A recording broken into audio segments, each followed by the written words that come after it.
In the ever-changing landscape of international security, few symbols carry as much weight and influence as a U.S. Navy aircraft carrier deployed to regions of heightened tension.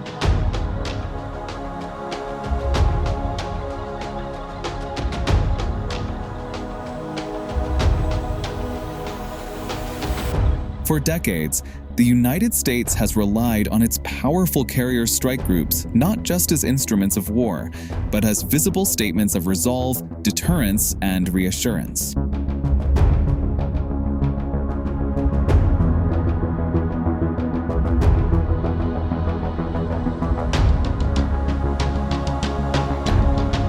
When global tensions rise, the arrival of an American carrier is rarely coincidental. It is a carefully calculated move that resonates with allies and adversaries alike.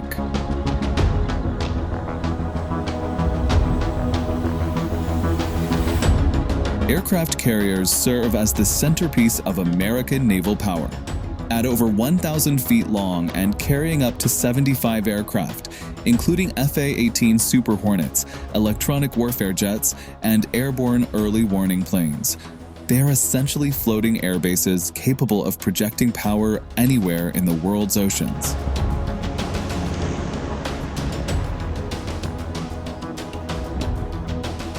Each carrier sails as part of a larger strike group, usually accompanied by guided missile destroyers, cruisers, supply ships, and sometimes submarines. This formidable formation ensures not only protection for the carrier itself, but also a complete, flexible combat force ready for a variety of missions.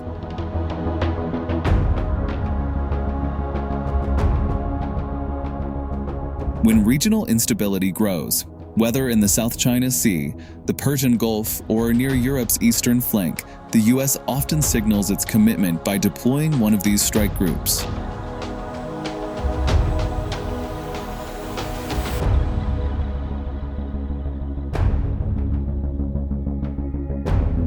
Such moves are not purely military in intent, they are also diplomatic signals. The presence of a carrier sends a clear message that Washington is watching events closely and stands ready to intervene if necessary.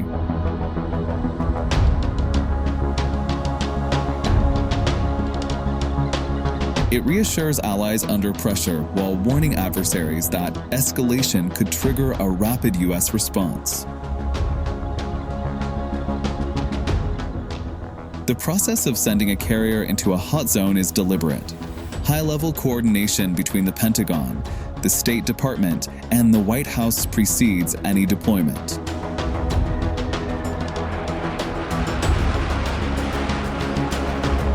Intelligence reports, regional developments, and allied requests all shape the decision. Once ordered, the ship and its accompanying strike group shift from routine training or patrol missions to full operational readiness.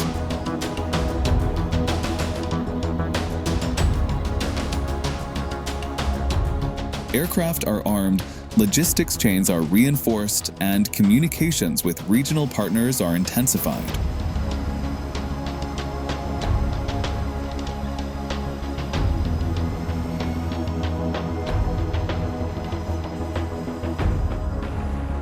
Within days, a carrier group can move thousands of miles, appearing suddenly on the horizon of a contested region. The symbolic impact is often as significant as the practical one. For local allies, seeing an American supercarrier arrive in nearby waters provides a morale boost and reassurance that they are not alone.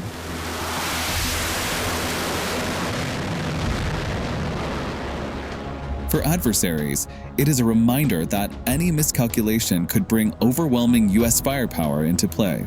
During past crises, from the Korean Peninsula to the Strait of Hormuz, this combination of presence and capability has frequently contributed to preventing open conflict. The deployment of a carrier is not without risks. Such moves can escalate tensions further if misinterpreted. Rivals may view the presence of a strike group as a provocation rather than a stabilizing factor.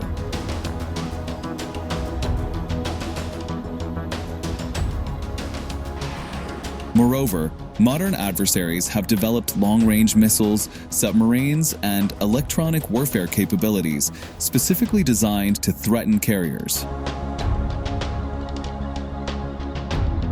This means that while they remain powerful symbols, they are not invulnerable.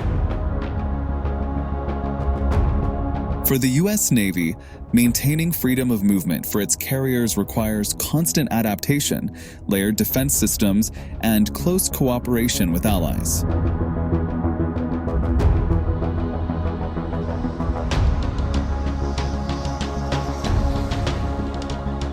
In recent years, the Navy has emphasized the concept of dynamic force employment, keeping potential adversaries guessing about when and where carriers will appear. Rather than predictable deployments, carriers now shift unexpectedly between theaters, underscoring the U.S. ability to project power globally on short notice. This unpredictability aims to deter aggression by demonstrating flexibility and reach.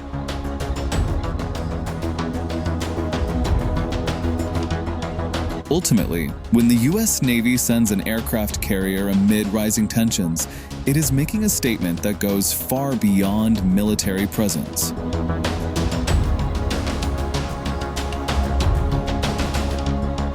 It is about deterrence without firing a shot, reassurance without words, and the visible embodiment of America's role as a global security guarantor.